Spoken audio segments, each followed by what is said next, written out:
through the chapter the first time through, I was kind of like, okay, this isn't rocket science. And I'm looking through it again, just trying to refresh myself, and I'm still looking at it going, this isn't rocket science. So it's really about mechanics and what you want to do with it. Okay? So the general convention with test-driven development is you want to use it kind of for two purposes. One is to help you get a good grasp on your use case. What is the situation you're programming for? So you start off, so we'll just kind of walk through this. So you start off with your solution, and you're going to add a new project. And under Visual C#, you'll see test. And we're going to do a unit test project. So we'll make this MVC week 4 test. So it's actually going to spin up a new project for us, give us a class that's just going to be unit 1 test. It adds an attribute of test class and adds test method 1 with a test method attribute. So the overall goal is when you step into these tests, you want to think through what's the use case, what are you trying to accomplish. My recommendation would be whack at least the default method and make your own.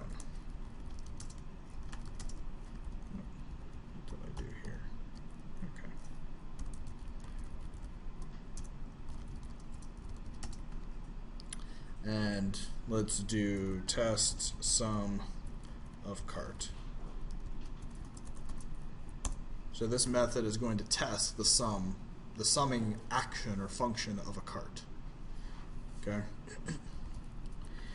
Now these unit tests can be initiated or executed on parts of your model, libraries outside of your project, or even your controllers. So you can create an instance of your controller because it's nothing more than a class with methods. Passing the right dependencies in or using the right dependency injection, you will be able to do tests.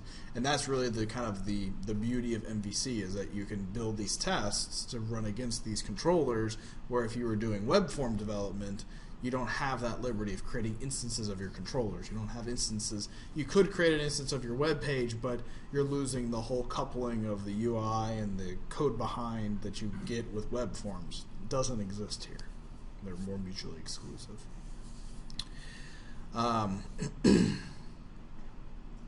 So inside of your test, you perform an action. You kind of set up a control, and I'm using the word control as like a scientific term. When you do an experiment, you have a control, and then you have the experiment result, and you're wanting to build assertions between the result and the control. Okay? So we can actually set up the control first. Order doesn't matter. So we can say decimal goal equals 100.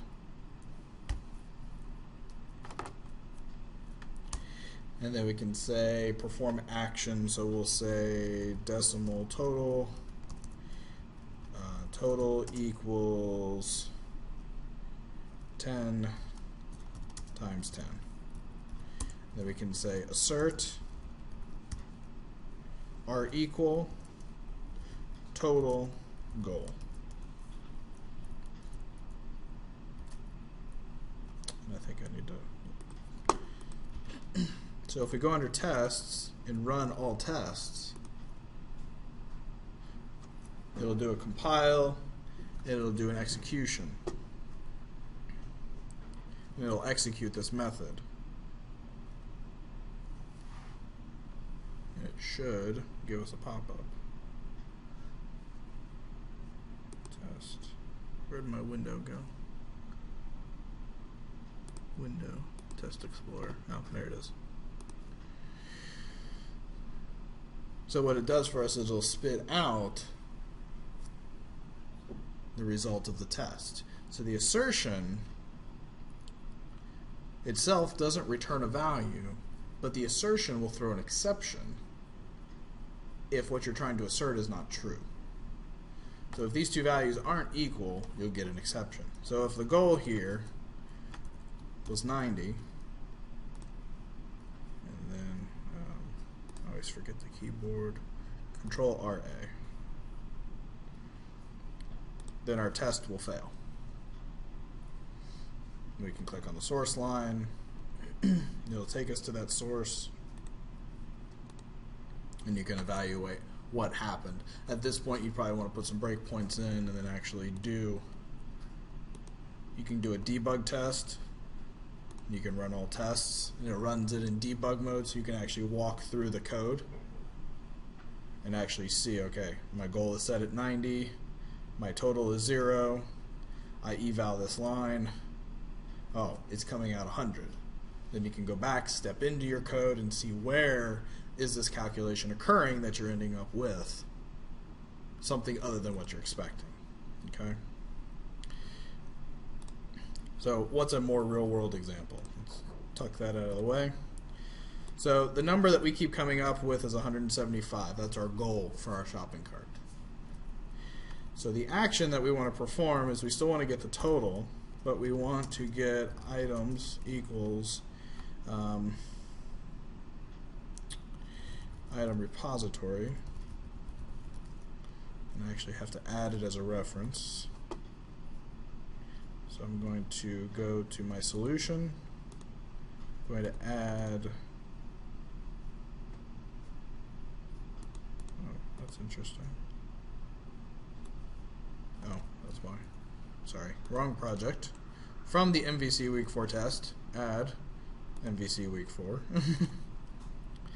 So now we have access to all those resources. So you'll want to reference your project in your test project. And then we can say get all items. And then we'll say shopping cart, cart equals new shopping cart. And then we should be able to say iKernel. And we have to bring in inject from our assemblies.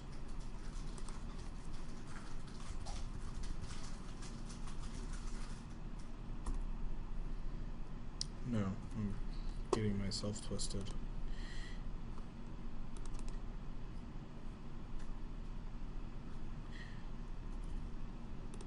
So what's happening is that this project doesn't know about an inject. The main project knows, this project doesn't know.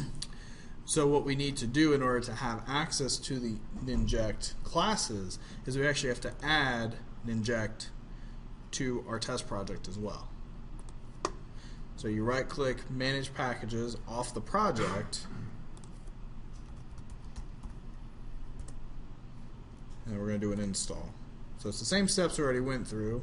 It says an inject is already installed because we added it to the solution previously, but we're installing it now into this project. I would think if we reference to the main project and has an inject, it will reference it there. The main project has an inject in it, but it is not, what's the word I'm looking for? An inject is not, you don't have a form of reference. You don't know how to talk to or understand the bytes that are coming from the inject project. So that's where your disconnect starts to kind of fall in. So to be able to actually see all of that, and what we really want to access is the kernel, because the kernel is where the bindings exist. Now, something I'm thinking as I'm thinking back to what I read, we're probably not going to actually end up with our bindings because that global ASAX is not going to get executed. We're not running within the context of the MVC app in the test case.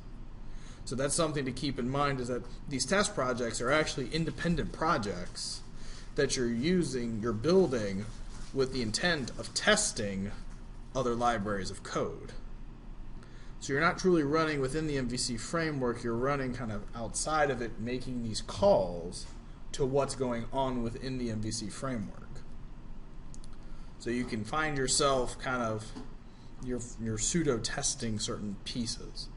And that really also speaks to this concept of separation of concerns. So as you're building your projects, you'll want to make sure that you're building projects in libraries where you're keeping business logic out of your MVC project. So when you're actually doing database calls and things of that nature, you don't want it to be tied directly to your MVC project. You want it to be in its own library. And then have your MVC project call those libraries, those projects. Because then you can build unit tests around those projects that are independent of your MVC project. It ends up being more code, but your net gain as your project grows is that you have a more sustainable project because you have all these tests kind of pre-built. And not in a lot of ways, but in some ways you may even find as you're doing your building with your unit tests that your unit tests begin to parallel your MVC app. You'll write a test that functions like one of your actions, and then you'll write the action itself. So your unit test can actually act as kind of that parallel and do all of your testing for you ahead of time, and then when you do your deployment through the MVC, then you're actually getting, real world examples. And if you have well written tests, then you should have good results as to whether your methods are working correctly or not, or your actions. Okay, so I'll add the kernel, new standard kernel, and then what I think I'm going to do here is I'm going to create a constructor. I'm going to move my kernel out of my test.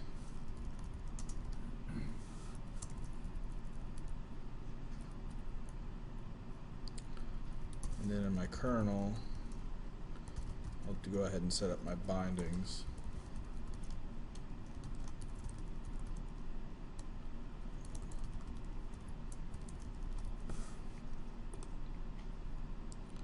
So then from here we'll say kernel dot get iValue calculator items equals items. Whoops.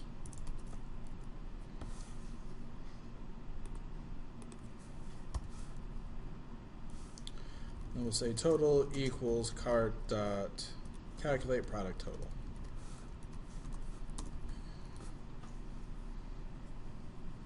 Okay. So what we've got here is we have a constructor on our unit test class where setting up our ninject bindings. We then go into the test itself. We say our goal is 175. We get all of our items from the repository. We create a shopping cart, getting the iValue calculator from ninject. We then set up our items collection with our get all items result, which comes out of our repository, and then we say calculate the product total, put that in total, and then we do an assertion. So F5, no, shoot, that's not what I wanted.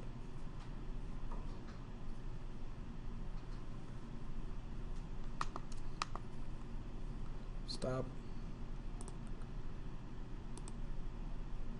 We'll run all tests.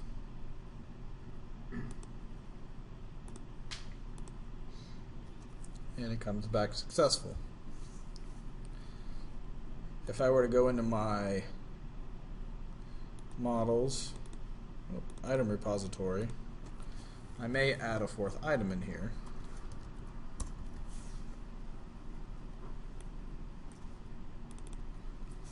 For $5.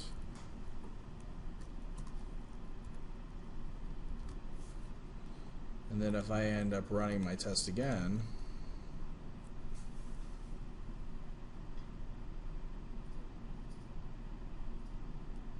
my test will fail. Now, so that's a overly simplistic example, but let's say, for example, we go kind of in a different direction. What's more real world? Okay, we decided we needed to build a new iValue calculator. and we'll call this a loop value calculator.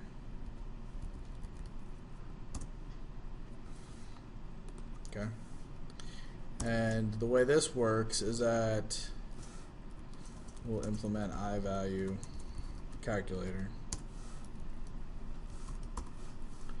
And we'll say decimal total equals 0. And we'll do for each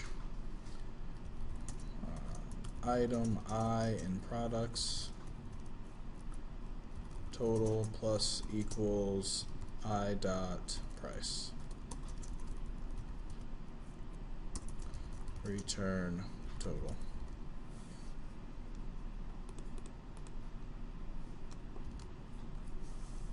Okay? So that's a whole new implementation.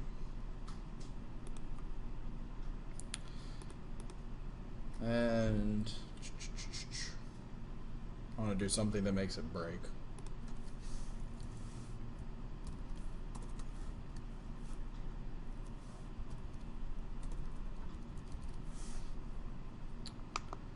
So then inside of our test, and somewhere else in our app, we change our bindings to use the loop value calculator. So we're actually replacing a component of the application at this point. We're not making just some little semantic change. We're actually replacing that binding, that dependency injection component. We have 5, we run, and obviously these are very simplistic, but we could have a very complex case.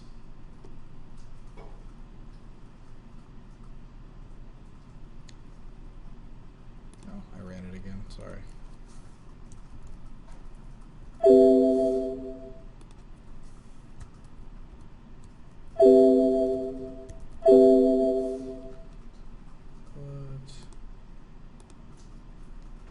Control R A.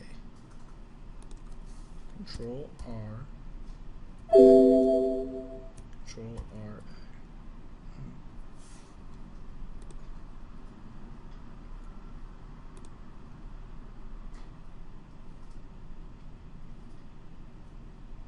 A. It still failed.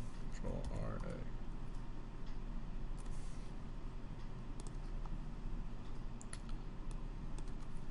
So if I make it 176, it's successful.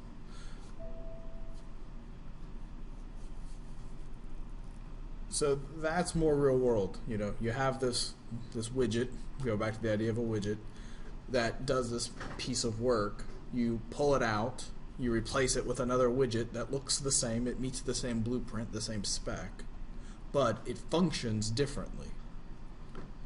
Now, if you had 50 methods that you were testing for different things, you replace 10 widgets, you may end up with 10 failed tests. Well, those failed tests help you identify what change did you make. In making that change, is there a problem with your test? Is there a problem with your widget? All things being equal, usually you're going to end up finding a widget problem. You made a new implementation, you wrote it in some way, whatever that way is, and it doesn't work in one of those use cases. The nice thing about the testing as well is that you have the assertion, which will throw an exception.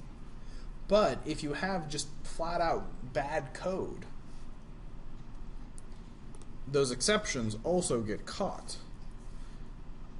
So if we go in here and we say throw new not implemented exception, this exception will get thrown, it will never reach this code. This is an unreachable point. So if we control RA, run the test again,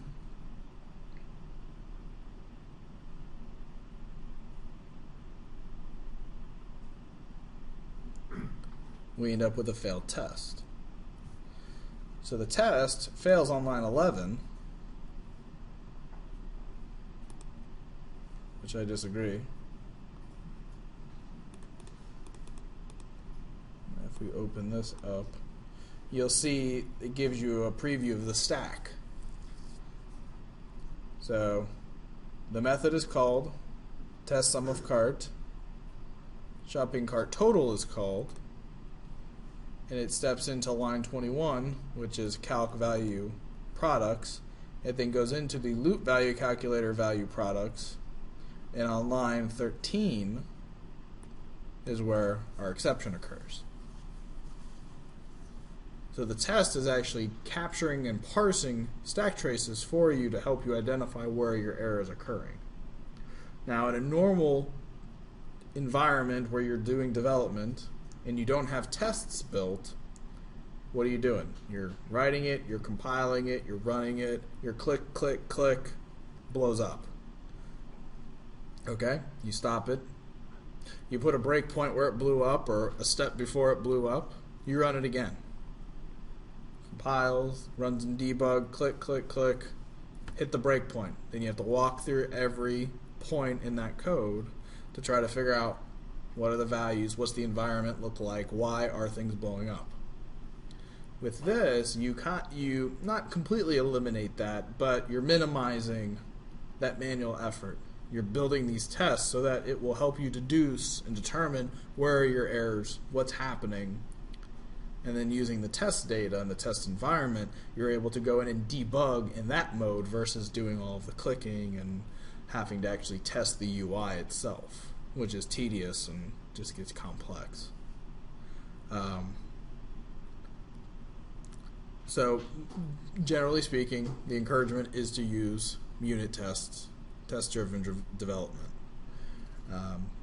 They're not complex. They don't have to be complex. Obviously, they scale up to whatever your scenario is, but it's often better to build up many small tests because you want to test each component uniquely. You don't want to build this huge test because you may find that you have one huge test that fails and you don't really understand maybe where it's failing or why it's failing. Inversely, you may build 10 small tests, and if they all fail or 3 of them fail, it helps you pinpoint a common point of failure if they're all affected by the same problem.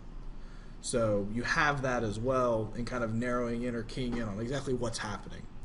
You know, if underlying those 3 tests all fail and underlying is they're connecting to the database, you may find that maybe your database is offline, maybe something you changed in the data layer of your application is causing those errors to occur. You know, there's a lot of factors there that can bubble to the top, where if you build one large test, you may not realize those commonalities until you get, you know, you may deal with one issue. Then your test continues to run, and then you run into another issue further down, where if you build these small tests, you'll test all of them simultaneously, and then you'll be able to identify better what exactly is going on. So that's just from experience. Have any of you guys done any test-driven development through co-ops, or if you're working or whatever it may be? Ever dealt with this environment or any of them? You want to talk about it a little bit? Brian, number 2. We did some work. I worked for a software company. We did Java development. Okay. But it's warehouse applications, so we had to write unit tests for our application. Okay. They're basically like telnet applications, Hmm. the behind-the-scenes functionality behind it. Okay. That's one of the main things I can recall that I've actually worked on. Okay. Cool. So with that, then, so when you're building the tests, so what's the warehouse app do? Like it's. It depends on, like, you can do a number of different things. Let's just say we're fulfilling an order. Mm-hmm. And you're going to scan the package. Right. The package has all the order information linked to it. Mm-hmm. It's in the database. So we use JUnit, and we put different pieces of that, we're pulling different line items, we're pulling values, and different functions, because after you pick it, you have to confirm the whole package. Mm-hmm. So the different pieces of it, a line pick versus confirmation versus actually closing it out. Oh, okay. So you do a JUnit test where you pass in the different methods and functions. Okay. And then that overall was kind of configured based off of XML. Just decide what you wanted to do. Okay. So your scenario, your environment is in that XML document, and then those values get fed into those methods. And then you probably have good scenarios, bad scenarios, and Yeah. so you can test them. All of them. Yeah, anything you can think of. Use your throws and stick stuff. Yeah. Scans the wrong barcode. Right. The location instead of like, hey, it's like whatever you can think of. Yeah. And the goal, though, is to be able to make sure that when they scan the wrong barcode, you're handling it, it's not blowing up, or if you, error handling basically, it assists with that. yeah.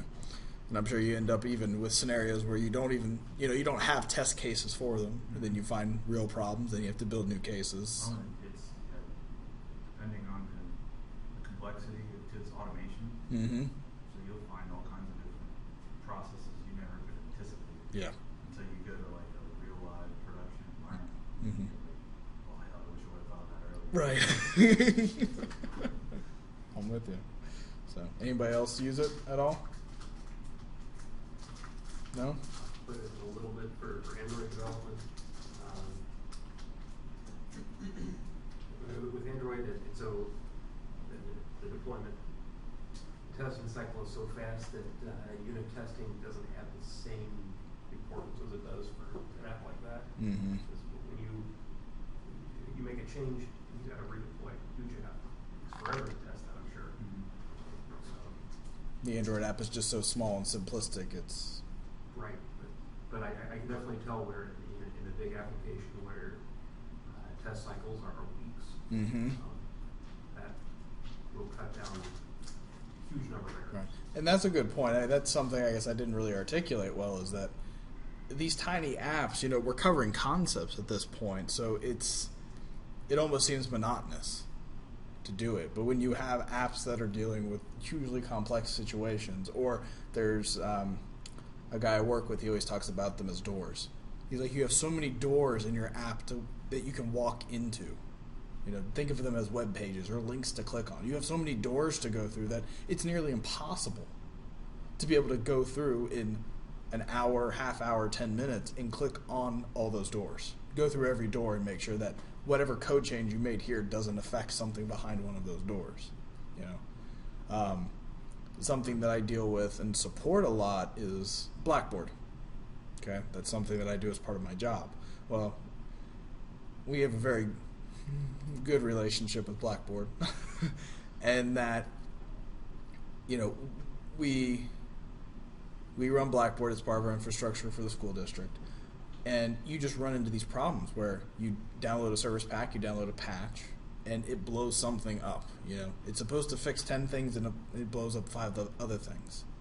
And it's simply the fact that you have so many doors. I mean, there's discussion boards and tests and quizzes and parent access and guest access and announcements and this and that and everything else. And it's like each one of those pieces has probably 10 or 15 screens of its own. So being able as one person to go through and even just test a third of that stuff would take you weeks through a checklist. Now, I don't know if Blackboard actually does any sort of automated testing. If not, they probably really need to. But that's the kind of stuff, is that when you end up with applications at such scale, it's impossible to go through and try to test everything. One person sitting down, you would spend weeks. You would have a book, probably, maybe not that big, but you definitely have a good pamphlet of, okay, test this, click, test this, click, test this, click, and then going back and having to report back. All right, it blew up on this click. Figuring all of that out where, Control R, A, boom, sit back, go get yourself a pop, whatever, come back and it tells you things that are and aren't working. Now, the other side of it is you're always going to find scenarios that you just never planned on. As a developer, you always sit down when you're first starting to build something, at least I do, and I recommend you do it, and sometimes it becomes a little ridiculous, but it's like you got to think from every angle, every dimension of a situation. What's the person going to do when they come in? Are they going to click this? Are they going to click that? What happens if they put this value in? Or what are they expecting to be able to do? When I log into the system, am I creating an account or am I accessing the dashboard of my account? Am I supposed to be, Facebook? Should I log in and should I see my news feed? Should I get my notifications? If I click a notification, what happens then? How does that affect what's in my news feed? How does that affect my my comment stream, how does that affect this? How does that affect that? I mean, there's all of these facets that you always have to consider before you even step into development sometimes. And then building test cases for all of that. And then you're still going to run into stuff you just didn't even think of. Features people want, issues people run into. The fact that you're expecting somebody to put X into a text box, and for whatever reason in their mind, they're like, oh no, I'm going to put Y in. And totally blows up your application. I had one screen that I built one time that I said, put the last name and student ID number of your user in. Student ID number. So I even said number. Real simple. I got people putting in full names with dots in there, people putting email addresses in there. But my favorite was this guy went in and he put the last name. And then he put student ID number, comma, student ID number, comma, student ID number, comma, student ID. He has 4 kids, and they all have the same last name. I showed it to a buddy of mine. I said, look at this error, because it comes back as an error to me in an email, and it has that as the value they put in. And he looks at me and he goes, looks like you need to start parsing on commas and trying to load all 4 kids at once. But that was not something I even had fathomed.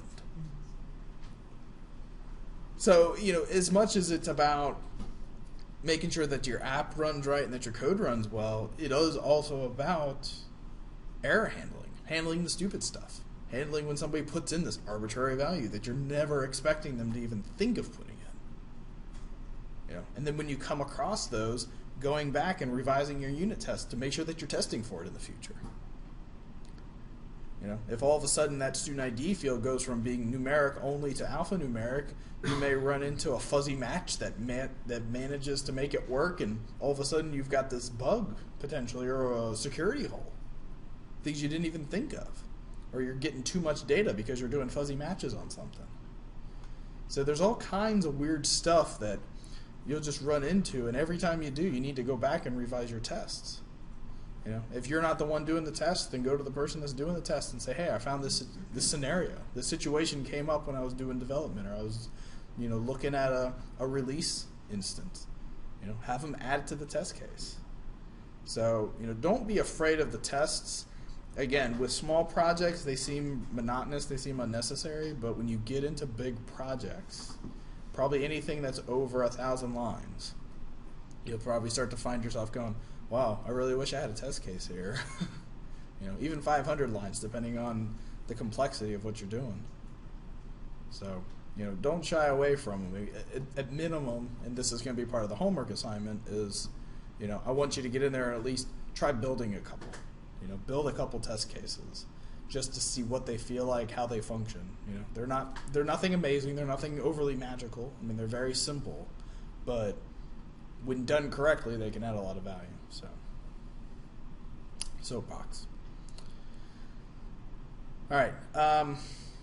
The second piece of testing, which I'm not going to get into, and I'm planning on actually kind of presenting this later, is mock, MOQ. And it's another package, inject package, or not inject, NuGet package that we can include in our projects. And what it does for us is it helps us establish sample data, mock data. But we'll probably end up using it next week just to mock up objects for our real-world shopping cart scenario. So that's what Chapter 7 is real-world shopping cart.